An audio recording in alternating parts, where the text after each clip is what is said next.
I'm going to show how to use two cool tricks with blending modes and time adjustments to create some cool time difference blending effects. Here's one example on this footage. And here's another cool example where I've used the city skyline footage. So it's super easy to do. You're not going to make any mistakes. Let's get started. And all I'm going to do is duplicate this clip onto a layer on top of itself. So a simple shortcut to do that is hold Option, click, and drag. If you don't have that shortcut, just Command-C, Command-V works, or just dragging the same clip on top of itself. Now on this second clip, I'm going to want to create a time difference. So what I mean by that is just move it over a little bit. So it starts a little bit after the first instance of itself. And you could play around with this depending on how much movement is in your clip. If there's a lot of fast movement in your clip, you might want to make just a short couple frames. If there's not that much movement going on, then you can get away with longer time differences. And on the top of the second clip, you want to click it and go to the Effect Controls panel. And under the blend mode, you can actually play around with a lot of different ones. The one I'm going to be using is difference.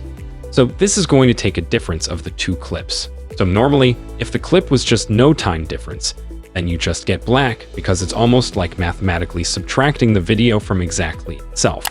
But when we create the time difference, we're subtracting one part of the video from a different part of the video. And thus, we're only getting this outline of different pixels. So it's actually really cool what's going on here mathematically, so we can just let it run like this. What I did in the intro example was I actually created cuts so that the effect would only flash on and off, like whenever there was a kick or movement happening. So it could be a good cool flash impact effect. Or another cool trick that I experimented with was adding a third layer on top. So just copy and pasting once again and making sure that the third layer is also on different blending mode. So now we're sort of getting the inverse effect where we're putting the time difference on top of the original video again, so it's not so black in the background. But you can use a mix of these different things. You can basically play around with this as much as you like. Here's the same idea on another example clip.